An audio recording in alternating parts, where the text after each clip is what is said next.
Thank you to everyone for joining. I'm looking across the Zoom screens to see each of your faces or names with so much gratitude for your being here, for this opportunity to learn together and approach Pesach. Beginning with tefillot, with prayers for the return of our hostages, for the safety and security of Chayalei Tzahal, of our soldiers, for the welfare of Am Yisrael, the well-being of our Jewish brothers and sisters in Israel and wherever they may be.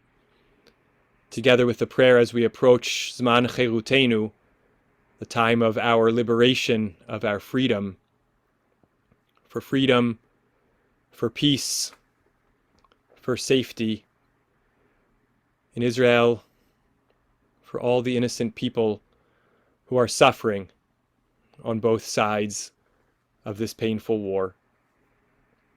And I begin with gratitude for the privilege, along with Rabbanit Bracha, Rabbi Sarah, and Rav Avi, to be one of your rabbis. Gratitude to the Bayit for being the place I love, a place of aspiration, of trying to be our best selves and help each other do the same. Gratitude to God for the Torah, whose texts and messages we strive to live by and draw inspiration from tonight as we prepare for Pesach and every day. Ma nishtana ha-Pesach hazeh mikol ha-Pesachim. In what way is this year's Pesach different from all other Pesachs, at least almost all other Pesachs, including the next 19 Pesachs until the year 2045? Because on all other Pesachs, all the way until candlelighting on the Seder night, we are rushed and frazzled and maybe shouting, at least that might be in my home. And our pulses don't get down to a resting pace until somewhere in the middle of Magid. But this year, that will happen also just 24 hours earlier. And then we will come to the Seder night rested, because this year, Erev Pesach falls out on Shabbat. Rav Yosef Tzvi Rimon, whom we had the privilege to host in the Bayit just a few years ago, has become one of the leading poskim of our Israel diaspora Dati modern Orthodox community, whose halachic writings are renowned for their clarity and wisdom and insight, and for his capacity to teach clear halachic practice along with meaning and spiritual frameworks. Rav Rimon published one of his first halachic works 20 years ago on the topic of Erev Pesach Shechal b'Shabbat, the complex realities of the years in which Erev Pesach falls out on Shabbat. The last page of his introduction to the work contains a bolded section, which we'll see in a moment in source 1. In fact, the entire source is bolded, but I only bolded just the very last paragraph of it. The whole thing is bolded in his text. It reads, "Many people worry about Erev Pesach falling on Shabbat due to the numerous special halachot involved in this situation. However, it seems that there is actually a significant advantage to such a year. Every year there are many Pesach preparations, and it often feels like they are not completed until the holiday begins. In a year like this, we merit the sanctity of Shabbat, preceding the sanctity of the holiday, a holiness that allows us to elevate ourselves spiritually before the holiday even starts. This exalted state enables us to also use Shabbat as a time for hachana ruchanit, spiritual preparation, for Pesach, thereby entering the Seder night with a calm and composed soul and body, truly celebrating the night as free people, with strength and spiritual elevation." There's a great majesty to this idea, to the experience we will experience this year. No doubt Friday will be a whirlwind, and there will be a lot of things to be conscious of this Shabbat in the way we manage Erev Pesach when it falls out on Shabbat. But fundamentally, this year, Shabbat gives us the opportunity for that which Rav Rimon describes as hachana ruchanit, spiritual preparation. Of course, part of spiritual preparation is sleeping. And therefore, this year we have the opportunity, instead of what I remember, going to bed long after checking for chametz on the night before Pesach and my parents still being awake, cooking, cleaning, checking off items on the to-do list. Instead, this year we'll go to sleep on Erev Pesach on Friday night and be able to rest. And not only that, we have the exalted spiritual opportunity of the Shabbos afternoon Erev Seder nap. But hold on a minute. Is that so clear? If you read all the guidebooks and instruction sheets about when Erev Pesach falls out on Shabbat, they always dedicate a line to the question of the Erev Pesach Shabbos nap. Is it allowed? And they answer based on the general ruling about napping on Shabbat in source 2. The Ramah says, if one is accustomed to afternoon sleep on Shabbat, they shouldn't neglect it. If one is accustomed to afternoon sleep in general, they shouldn't neglect it on Shabbos because it's a pleasure for them. And then the Mishnah Berurah says, however, lo yomar, one should not say, let us go to sleep so that we will be able to do our work on Motzaei Shabbat. For in this one demonstrates that one's rest and sleep are for the sake of the weekday, rather than for Shabbat itself.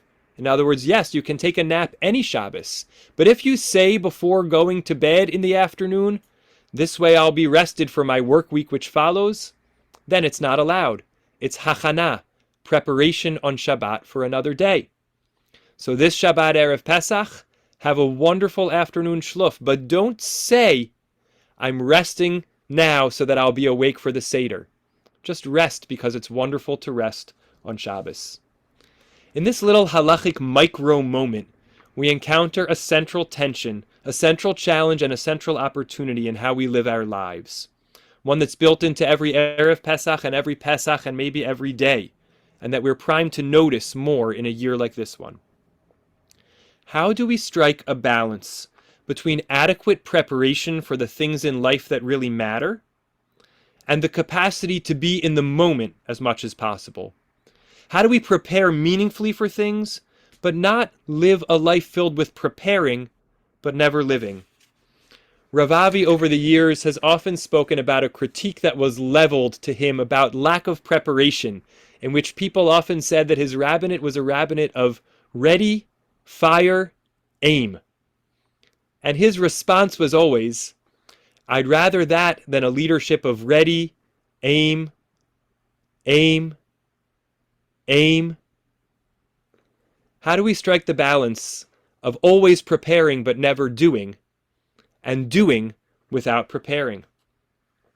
I won't be able to answer this question because it's different for each of us and different in the many moments in which we find ourselves in life. But what I think we can do is look to Pesach and Shabbat and their juxtaposition to learn some lessons about the role of physical preparation for the things that matter in life, spiritual preparation for the things that matter in life, and when preparation is not allowed because of the things that matter in life.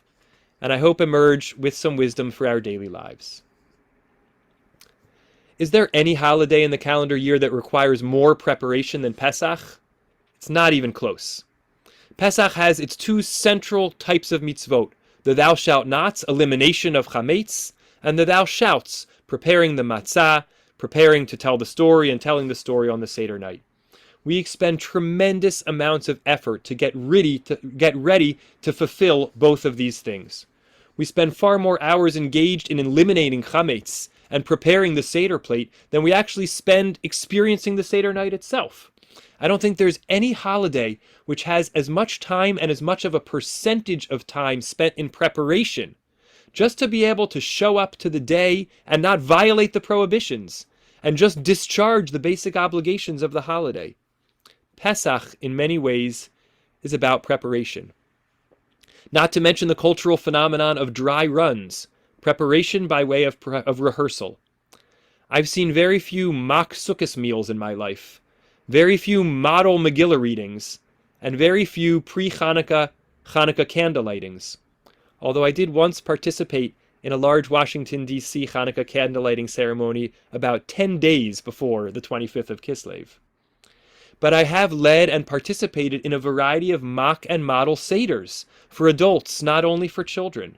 We actually prepare for this mitzvah by practicing it.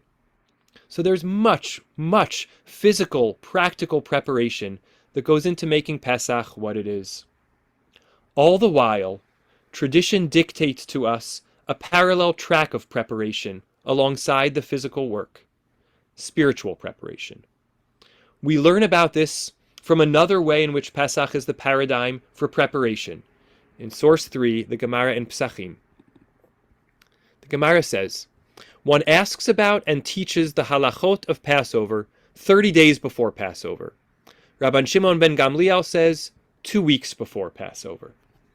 Bracketing the second opinion, Rabban Shimon ben Gamliel, we see that tradition develops the idea that we spend a month before the holiday asking about and teaching its laws, shoalin v'dorshin, inquiring and expounding.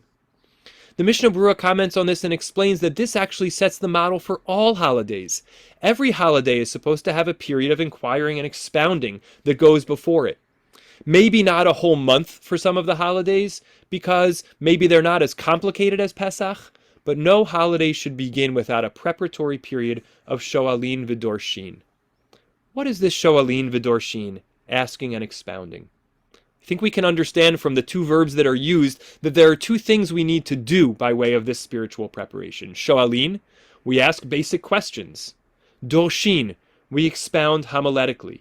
We need to know what to do, and for that we have our many guides and our many WhatsApp groups that enable us to learn the how-tos so that we're ready for Pesach.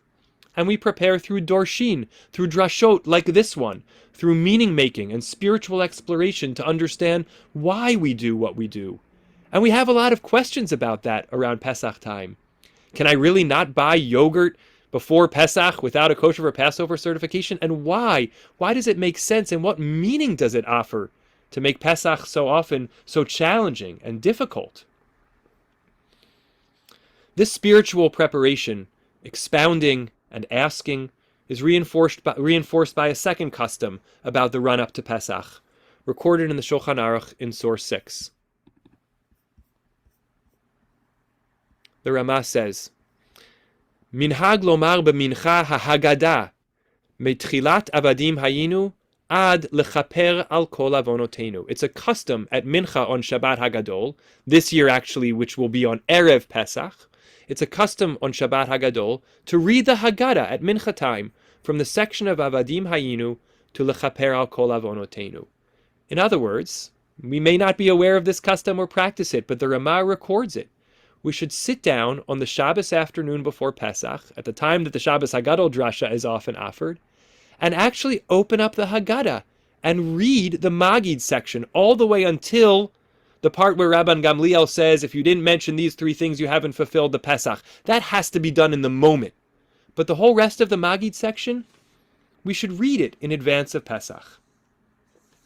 Why is the Haggadah read on the Shabbat before Pesach?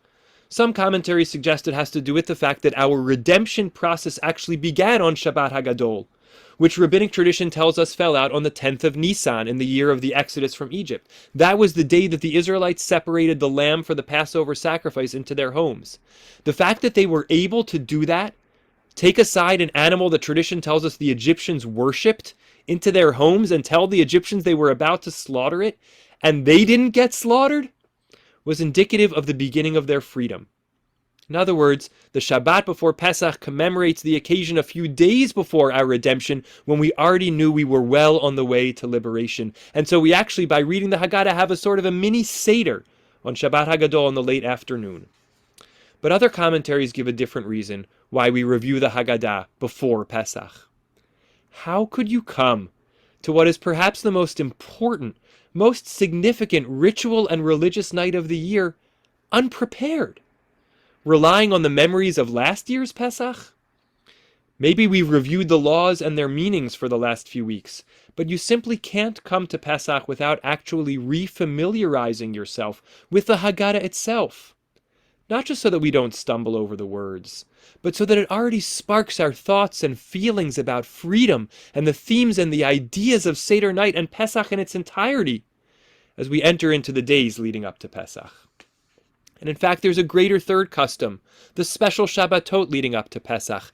Shabbat Shkalim, Shabbat Parashat Para, Shabbat HaChodesh. These are special Shabbatot which are not just about reading special readings to commemorate things that were done in temple times, but to actually establish the pillars of spiritual values that lead us into Pesach. Communal participation through Shkalim, spiritual purification through Parashat Para, and recognition of the power of time through Shabbat HaChodesh. Spiritual preparation. Pesach is the paradigm. As obvious as it is to us that if we arrive at the Seder spiritually tuned up, but with a house full of chametz and no Seder plate on the table, that we're in big trouble, it should be equally obvious to us these customs and traditions are teaching us that if our house is chametz free and our Seder plate impeccably prepared, but we haven't sat with the Haggadah and delved into the meaning of our laws and rituals and the meaning of freedom that Pesach invites us to think about, and journeyed through a series of weeks of thematic spiritual preparations, that we're not fully ready for Pesach. For most of us, I think practical and physical preparation is hard enough, and spiritual preparation is an aspiration. But what would it look like to make it a necessity for ourselves, to build it into our spreadsheets and calendars of getting ready for Pesach? Move the bins on this day, read a book about freedom the next day, clear the cabinets of chametz on this day, listen to a great podcast about the Seder night on the next day. Thus far we've argued that Pesach, at least in the cycle of the calendar year, is the paradigm of the holiday that demands preparation, the model for all of them. And we've seen that there are two rich, parallel, sometimes simultaneous tracks of preparation, physical and spiritual, and that we need them both. But what happens when preparation somehow gets in the way of the experience itself? Let's turn back for a few moments to the first of our three pillars of pre-Pesach preparation, spiritual preparation. The first one, shoalin v'dorshin, inquiring and expounding on the laws of the holiday 30 days before the holiday. What is the source, the narrative background for this practice of preparing for the holidays 30 days in advance? We return to our Gemara in source 3. How do we know that we prepare for a holiday 30 days in advance? The Gemara asks, what is the opinion of this first Tana who tells us that we expound and ask the laws of the holiday 30 days in advance? The Gemara explains that this halacha is derived from the fact that Moshe was standing at the time of the first Pesach on the 14th of Nisan, warning the people about the halachot of the second Pesach, which occurred a month later on the 14th of Iyar. Let me explain. The Jewish nation was commemorating its first Pesach after the Exodus itself. People had to have been extremely excited, deeply invested in this commemoration, the next link in their chain as a Jewish nation, marking their first anniversary as a freed people and nearing the end of their time at Har Sinai. So much promise lay ahead of them. And as we may know the story, some people came to Moshe and told him, "We are tamei, we've become ritually impure by virtue of coming in contact with the dead. And we know that we cannot offer the Passover offering with the rest of you as a result. But lama nigara? Why should we lose out from this spiritual and national experience? Find a solution for us." Moshe says, hang tight. Let's see what God has to say. And God instructs Moshe to tell Bnei Israel, those questioners, about Pesach Sheni, that those who are ritually impure or too far away on Pesach should offer the Korban Pesach a month later. And because Moshe taught those laws on that very day, a month before the event, we learn the custom, the practice of teaching the laws of a holiday 30 days before the holiday. So the paradigm is actually not teaching the laws of Pesach 30 days before Pesach. It's teaching the laws of Pesach Sheni 30 days before Pesach Sheni. There are a couple of important things we need to unpack from this Gemara.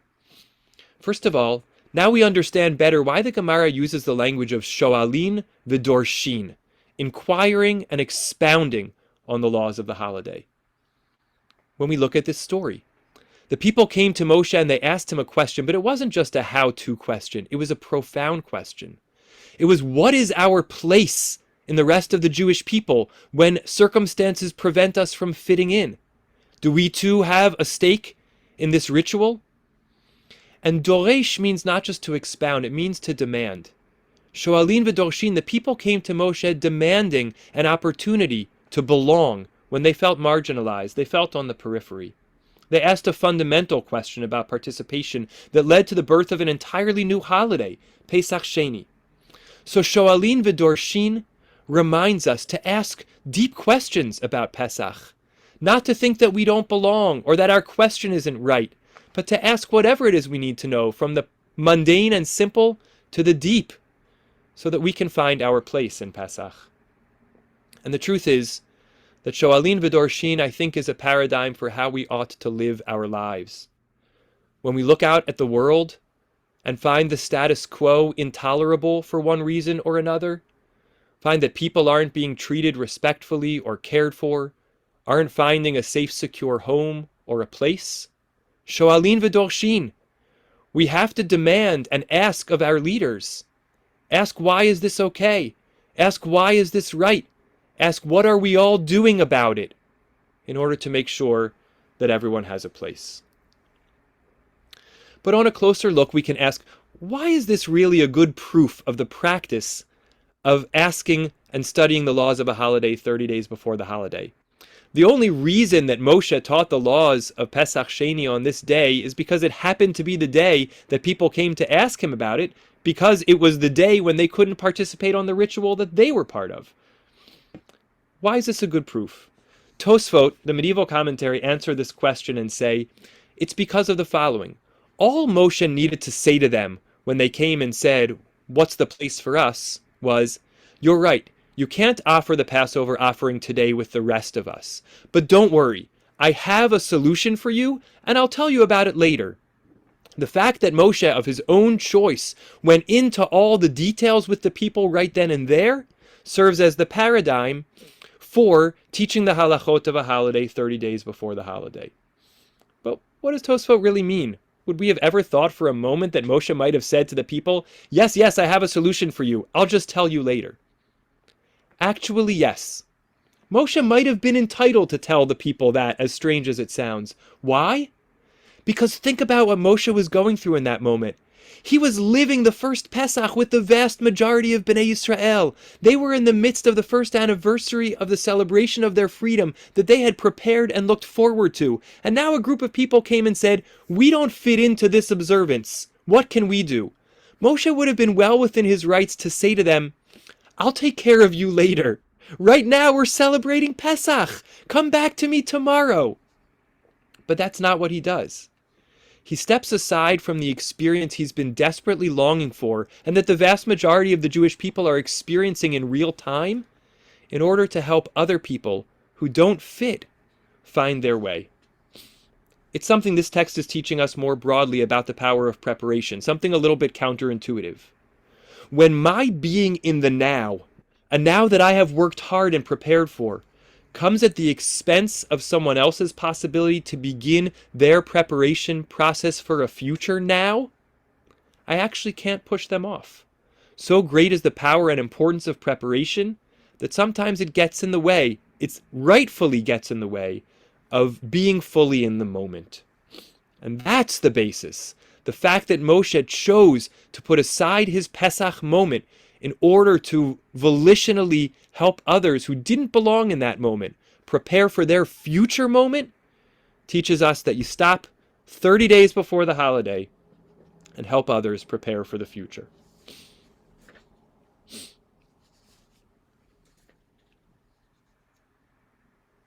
So, if we understand the function of preparation as allowing us to be wholly in the moment, that all the physical and spiritual work we do to lead up to Pesach allows us to really be in the moment on Pesach, then we understand preparation almost completely, but not entirely completely. Because sometimes, even when we're in the moment, we have to help other people prepare for the future.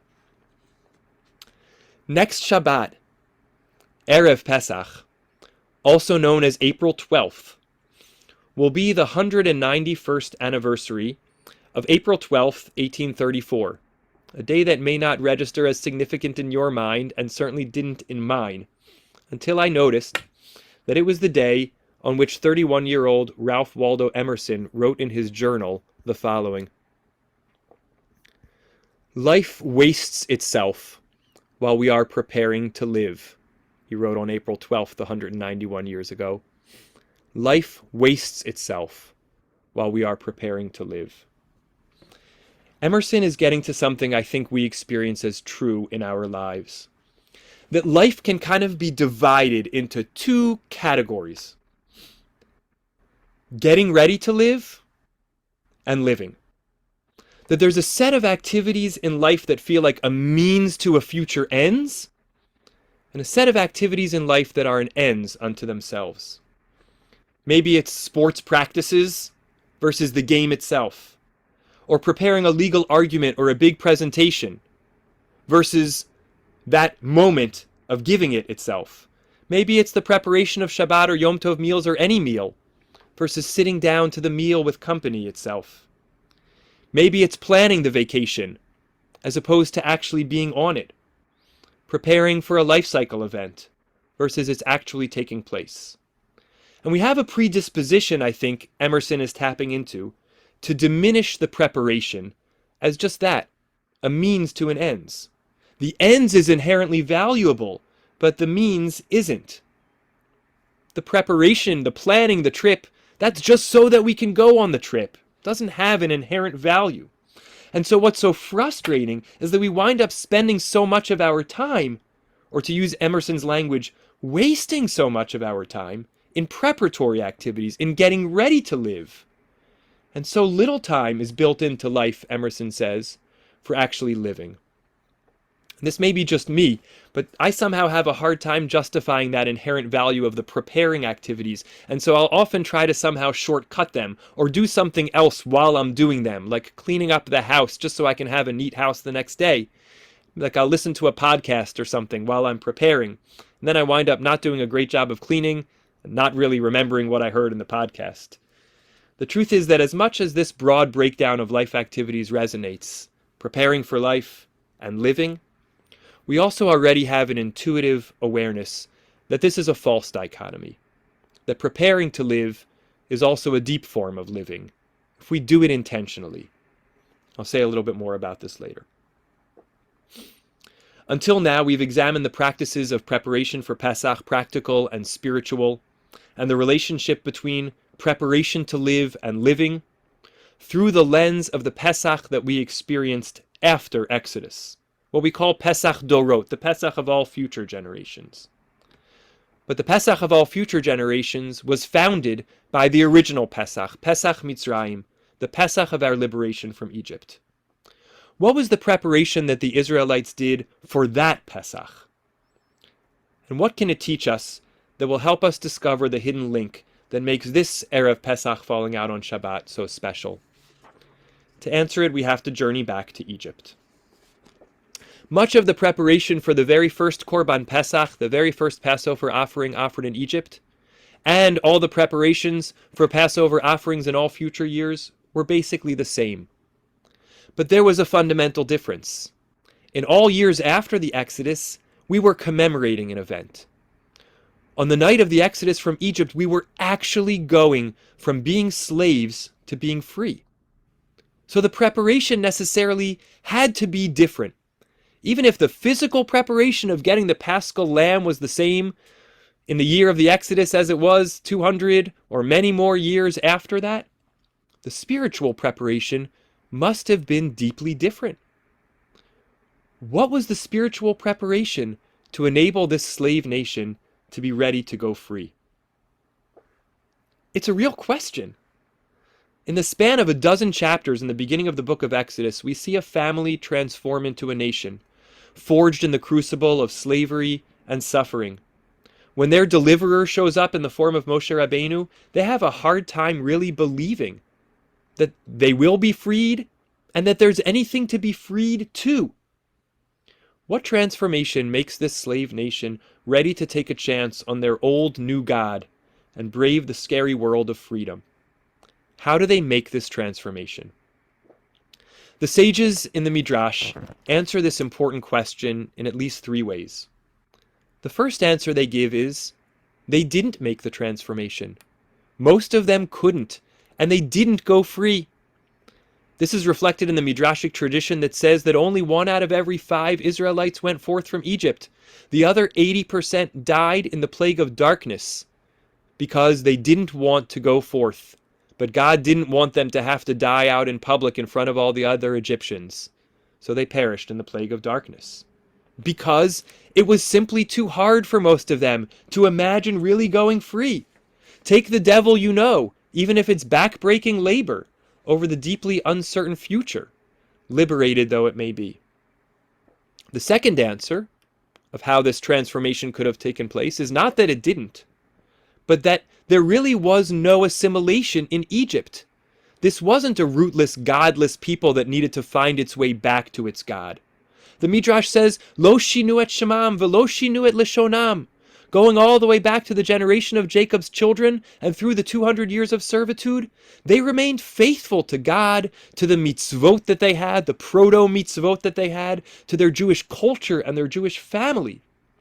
And while the Midrashim about this concept teach this idea as what made them worthy of being redeemed, it also tells us what made them able to be redeemed. That they saw themselves as a continuous part of the descendants of Jacob that were going back to the freedom they once knew, to the God who they had a covenant with. But the problem is that the psukim and shmot that tell the story of the Jewish people just don't sound like this. The slave nation sounds like a rootless, godless people that doesn't know its own history or its own dreams. So how do they find their way back to want to be redeemed and reestablish that bond with a foreign God? The answer is Shabbos. Not Shabbos exactly, Saturday, to be more precise. This magnificent thread of Midrashic history is described in the Midrash Rabbah in 2 places in Shmot Rabbah. The first is in source 8, towards the bottom. Davar acher vayar besivlotam. Moshe saw their burdens, their suffering. It means, Ra'a she'ein lahem menucha. He saw that the Israelite slaves had no respite. So he went and said to Paro, this is Moshe we're talking about, one who has a slave, if he, the slave, doesn't rest 1 day a week, he will die. These, Paro, are your slaves. If you do not allow them to rest 1 day a week, they will die. Paro said to him, go and do with them, the Israelites, whatever you say. Moshe went and instituted the Shabbat for rest. Wow, what an amazing moment. Remember the context here. Moshe is actually emerging from the verse in chapter 2, verse 11. Vayigdal Moshe vayetzei alecha vayar besivlotam. Moshe grew up, went out to his brethren, and saw their suffering. That's the verse on which the Midrash says that Shabbat, or Saturday, was instituted. How? Because Moshe grew up, went out to his brethren, and saw their suffering. A minute earlier, Moshe was in Paro's palace, where he grew up. We have to imagine that Moshe and that Paro in this Midrash had a relationship. So Moshe goes out, sees the suffering of his fellow Israelites, and turns around and comes back into Pharaoh's palace, according to this Midrashic history, and makes a case for his brethren, for his fellow Israelites to Paro. And the case is, Paro, this isn't in your self-interest. You want slave labor, but you're literally going to work these people to death. Paro's compelled by the argument, and he gives Moshe license to do as he sees fit. And halach v'tikein lahem et yom haShabbat lanuach. Moshe went and established the Shabbat day for these people for rest. Yom HaShabbat in the Midrash doesn't really seem to mean Shabbat in the sense that it has religious or theological significance. It just seems to mean Saturday. But the rabbis don't leave it there. Because that alone, just having a day off and realizing there was more than just slave labor, wouldn't be enough for a people broken from its relationship with God to be able to find their way back to a desire to be freed and go serve that God they don't know. So we turn to the second Midrash here in source 9. Actually, let me give a little more context before sharing it. Now we fast forward to chapter 5 of Exodus. Moshe has fled to Midian, Paro seeking to kill him after his actions in Egypt. Decades have passed, and now Moshe comes back asking Paro, maybe that same Paro, from whom he's become deeply estranged, to let his people go. And the negotiations are not quite as simple as they were many years earlier. Paro doesn't even want to let the people go for a short holiday, and he complains that Moshe is distracting the people from their work, and he criticizes Moshe and Aaron for incredible words in that chapter 5 of Shemot, V'hishbatem otam misivlotam, for giving the people a Shabbat, a rest from their suffering. A little hint to what the rabbis are picking up on, that maybe they had a day of rest, and that was Moshe's fault, and Paro's angry at Moshe, and he says now the people have to make their own bricks, but the quota of workload will not change, and he declares, Al kain hem tzoakim lemor nelecha nizbecha lelokeinu. That's why, because they're so lazy, led astray by this rest day, that's why they cry out, let us go and sacrifice to our God. They don't really have a relationship with that God, and Paro's probably right. They're just lazy, and they want a break. And so Paro continues. Tichbad ha'avodah al ha'anashim v'yasuva v'al yishu b'divrei shaker. Let heavier work be imposed upon the people. Let them keep at it, and not pay attention to deceitful promises. What was the heavier work that Paro imposed, and what were the deceitful promises that the people were paying attention to? The second Midrash illuminates it in source 9. Let heavier work be imposed upon the men. This teaches, Melamed, that they had scrolls in their possession in which they would delight every Shabbat. Scrolls that said that the Blessed Holy One will deliver them. And because they rested on Shabbat, Paro said to them, let heavier work be imposed upon the men so that they will labor in it. And let them not regard, let them not pay any attention, yishu, which is a play on yishtasha'u, let them not delight, and let them not rest on the Shabbat day. This is incredible. It turns out the Bnei Israel didn't just have a day off on Saturdays. They used the day to read scrolls. What were the scrolls? The scrolls were something that led them to believe they could be redeemed. Some of the commentaries say these scrolls were none other than the stories of Breshit, of their forebears, that they brought down with them to Egypt. They learned their past history. They learned of a loving God who entered into a covenant with their forebears. And they learned that they would be redeemed after 4 generations in the covenant between the parts that God made with their ancestor Abraham. And they started to anticipate that that could be a real possibility. That's what Saturday gave them in Egypt. Not just a day off, but a chance amidst their suffering and despair to connect to their roots and dream of a better future and hold in their hand the scrolls that were the testimony to that possibility of a better future. And in fact, that then was one of Paro's greatest cruelties, to cancel that day, to take away that Saturday, not just because it gave them more backbreaking labor, but because he understood it would break their spirit. I couldn't read this Midrash without thinking about the stories of our precious, heroic Chatufim, the hostages, observing Shabbat and Chagim in captivity in unimaginable conditions. A news article tells this story. While in Gaza, Itai Regev and Omer Shem Tov, released in the recent hostage deal, spoke about how much they missed Friday nights at home. They talked about this with each other. Soon afterwards, the terrorists that held them brought them a bottle of grape juice. Itai and Omer made sure to keep track of the days of the week. They saved the grape juice for Shabbat. When they received some salted pretzels during the week, they scraped off the salt and saved it for Shabbat too. On Friday nights, they would cover their heads with pieces of toilet paper instead of a kippah, and Omer would recite Kiddush. Then they would make a blessing on pita and dip it in the salt from the pretzels. Omer would also refrain from actions forbidden on Shabbat. Itai shared that in the place where they were held, the power would go out every evening at 5 p.m. The hostages were given flashlights for their own use. On Shabbat, Omer refused to turn on his flashlight, remaining in the darkness. Shabbat itself became the scrolls of hope for these modern-day suffering Israelites, our precious hostages. And they, in turn, have become our scrolls of hope. the stories we hold on to believe in the strength and resilience of our people, to believe that a better future has to be ahead because of who we are, what we believe in, and what we can do. May the remaining 50+ hostages, living and dead, not need to spend another Shabbat or Chag in captivity. And may we do what is in our power, because there are things in our power that we can do to try to help, to bring them all home now.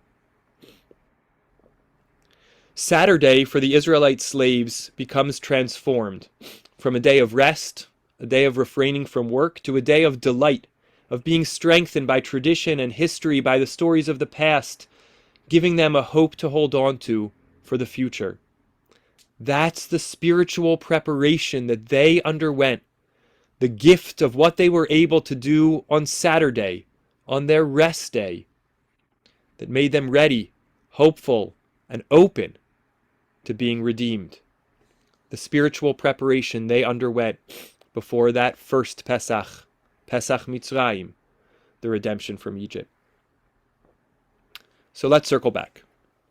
What I've tried to argue here, stay with me, is that if Pesach today is a holiday which is the paradigm for the importance of preparation, physical and spiritual, and that the foundation for that model of Pesach as preparation focused goes all the way back to the first Pesach in Egypt, and that there had to have been some spiritual preparation to turn that slave nation into a people ready to be liberated, and that according to at least one midrashic approach, the central dimension of that spiritual preparation was Shabbat, then in some sense Shabbat is the precursor to the exodus from Egypt.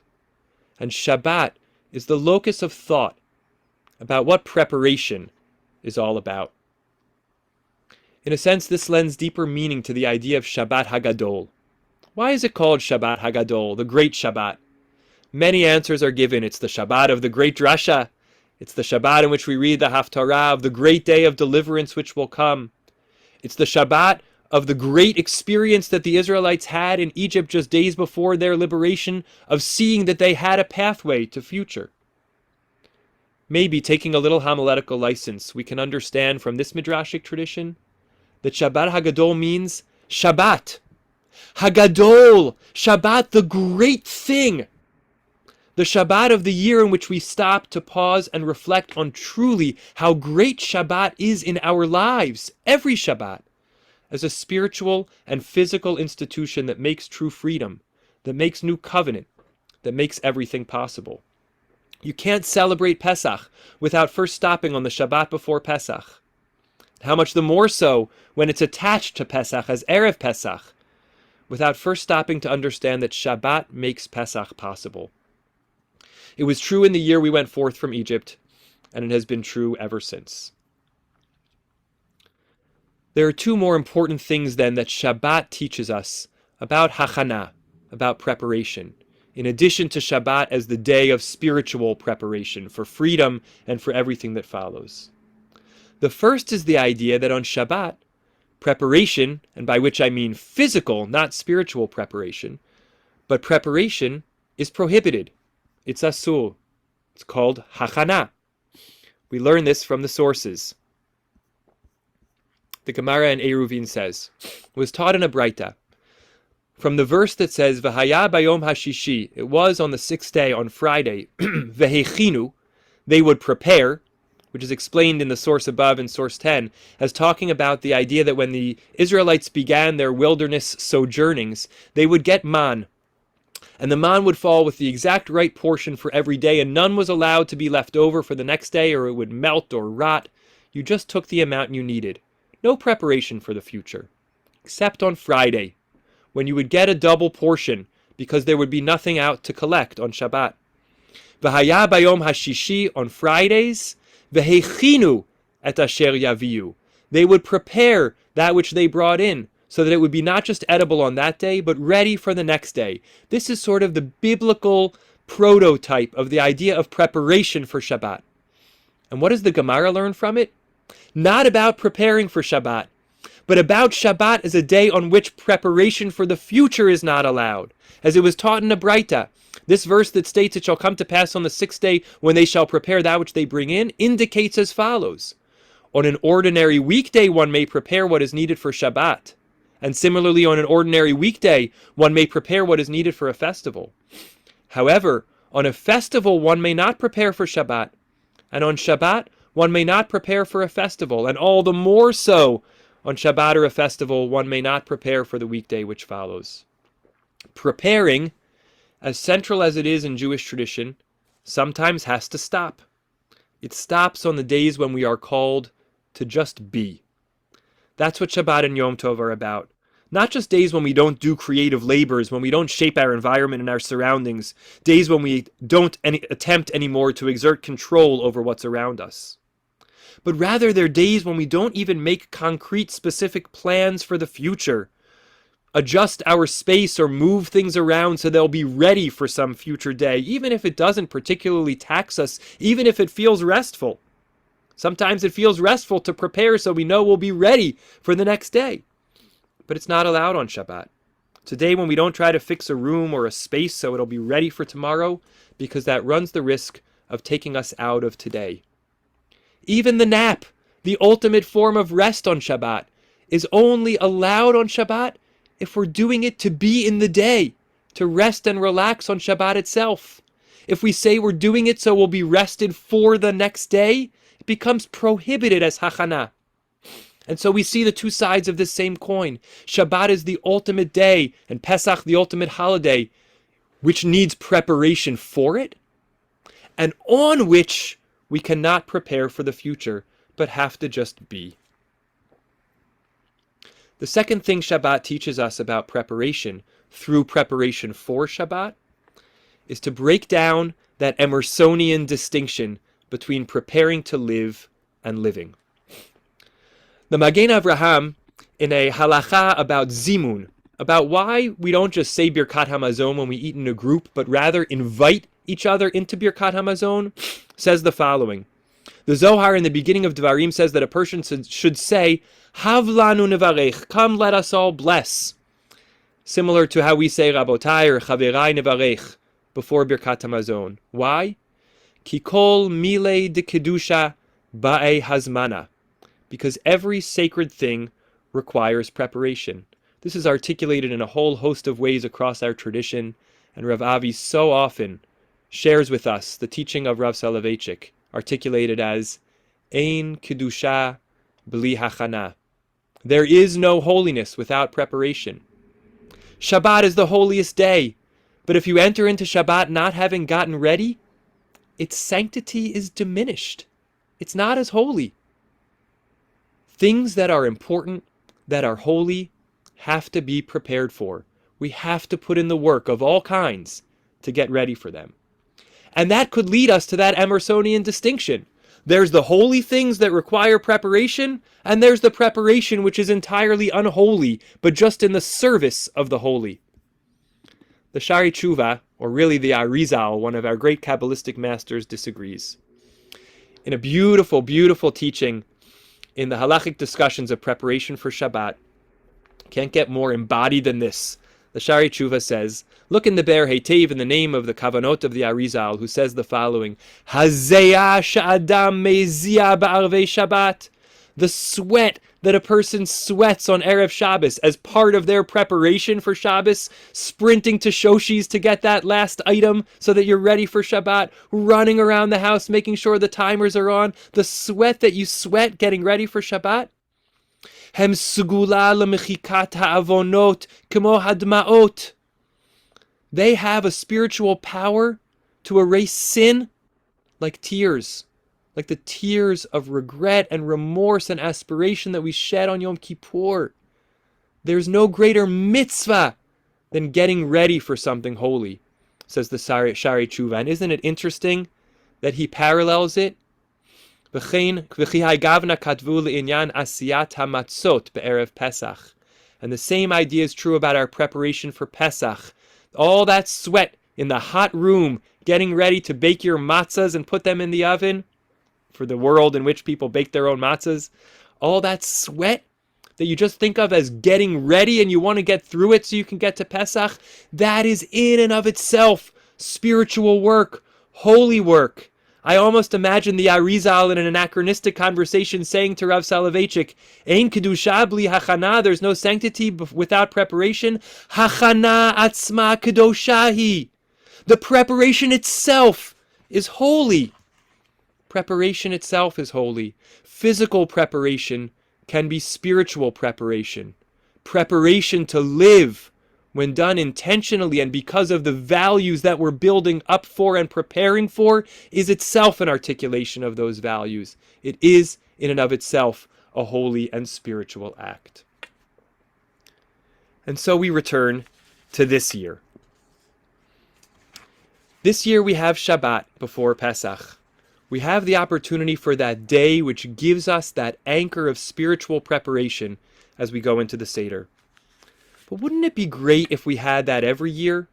If every year before Pesach, right before Pesach, like on Erev Pesach, we had a mini Shabbos, we had the requirement to stop all the other work we were doing, sit down and be in a Shabbos space, a spiritual preparation space, right before Yom Tov enters. At first glance, it seems like, according to some, we actually do have that opportunity, or maybe that requirement or responsibility. The Mishnah in Psachim says, in a place where people were accustomed to do melacha on Erev Shabbat until midday, you may, and in a place where people were accustomed not to do melacha on Erev Shabbat until midday, then you don't. The implication of this teaching, of course, is that after midday, everyone agrees that you can't do melacha. On Erev Pesach, in the second half of the day, melacha is not allowed. It seems to be a mini Yom Tov, a mini Shabbat. The second half of the day on Erev Pesach, we shouldn't be using our phones or doing any of the regular melacha. It seems to be a Yom Tov. Why? The Talmud Yerushalmi says the following. It's just not right that you should be occupied with work while your sacrifice is being offered. Remember, Erev Pesach is not just an Erev, it's Pesach. It's the day on which the Passover sacrifice was offered in the evening, the 14th of Nisan. The Yerushalmi says that's got to be a holiday. If you're offering up the Korban Pesach, it's Yontiv. So at least the second half of the day, during the time that you're getting ready to offer the offering, no melacha. Rashi gives a different reason. He writes, the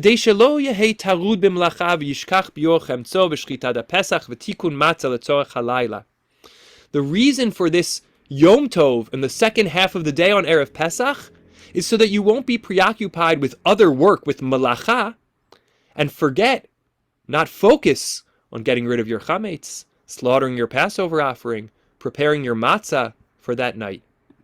In other words, what Rashi is saying to us is, it's not that all melacha is not allowed. It's not a pure Shabbos or Yom Tov, the second half of Erev Pesach. It's a day in which we refrain from all melachot except for our preparations themselves, except for the hachana. I want to say it's almost like a mini Yom Tov of hachana. Rashi, or my expansion on Rashi, is saying to us, give a little time right before Pesach to do your preparations for Pesach with no distractions. Not so you won't forget to do them, but to lift up the spiritual value of physical preparations, so that you can have kavana when you're grating the horseradish, so that as you mix the salt water, you can remember the Israelite tears and shed the tears we have to shed this year for the bitterness of our suffering, so that as you cut the celery and the parsley, you can sense the stirring of spring and redemption and pray for it, far though it may feel like it is, because it's closer at hand than we might think. Erev Pesach in the afternoon, a holiday for hachana. Not easy to achieve, but it sounds like it's what Erev Pesach afternoon is supposed to be. Maybe somehow in our lives we can inch closer to it. But if that's true, then the irony of this year is that what we gain by having an entire day of Shabbos rest before the Seder, we lose out in not having that special mini Yom Tov Hachana afternoon on Erev Pesach because it's pure Shabbos. It's all spiritual preparation and no physical preparation. Or do we? The Beor Halacha, contemporary Mishnah Brura, wrote this commentary, says the following. He goes back to the question of what is the status of Erev Pesach. Why is the afternoon of Erev Pesach prohibited in some, or maybe all, melachot? And he says, according to Rashi's reason, that even when Pesach falls on Motzaei Shabbat, then on Friday, one should still be careful not to do work from midday onward. Meaning, according to Rashi's reason, you get all of Shabbat on a year when Erev Pesach falls out on Shabbat, and Friday afternoon, 2 days before Pesach, you have that Erev Pesach experience. Because it's not the day your korban would be offered, but it's the last day to make your physical preparations. You're still busy with the removal of chametz and preparing matzah for the next day. Most halachic authorities, however, follow the reasoning of the Yerushalmi that it's linked to the day on which the Pesach would be offered, which would be Shabbat, and therefore we don't have that little mini Yom Tov on Friday afternoon, so perhaps there's no need to be stringent, says the Beor Halacha. Perhaps there's no need to be stringent, but there's still a case to be made that this year is an amazing year. A year in which on Friday afternoon we can have a Yom Tov of Hachana, stop doing everything else, and prepare our physical preparations without distraction so that we can lean into the spiritual dimensions of them. Then come to Shabbat and do what our ancestors did in Egypt. Read the scrolls of the story of our peoplehood, of our history, of our heroes, and of the promise of our redemption. And all those things will not be Emerson's wasting life while preparing to live. They will be living themselves. This is a special year. It's a year in which the juxtaposition of Shabbat right before Pesach draws our thoughts to the questions of what it means to prepare. How do we both lift up preparation, given that so much of our lives are spent doing it, give it space and honor? How do we recognize that physical preparation, and there's so much physical preparation to do this week, can be spiritual too? How do we carve out time for spiritual preparation, even when there's not a Shabbat right before Pesach? How do we, on the other hand, also remember to stop preparing sometimes and say we've done enough and it's time to be in the moment? And also not let ourselves avoid real moments by slipping into preparation for the future mode. And how do we reframe preparation? Not as in service of something else, but as its own ends. Because every moment we're living is not a moment to waste, but a moment to live, to value what we're doing, and to do it with intention. I promised at the beginning of the Derashah that I wouldn't be able to answer these questions. But I hope the questions serve as some of the answers themselves. Preparation is worthy of honor. That's what life is. Physical preparation can be spiritual. And spiritual preparation, like our ancestors in Egypt, through the lens of Shabbat and all its metaphorical parts of our lives, means holding on to a distant past and reading the stories of our history to know that there is a better future. And sometimes it's time to stop preparing and just be in the moment. Preparation is not a means to an ends. It's an ends unto itself. Looking across our screens at each of you who means so much to me, I'm acutely aware of the blessing to be in the preparing, to be in the living with all of you, in the prayer that it be a redemptive Pesach for our hostages, for Am Yisrael, for our Bayit, and for the world. Chag Kasher v'sameach. Chag Kasher v'sameach. Feel free to unmute if you want and wish each other Shavua Tov and a Chag Sameach.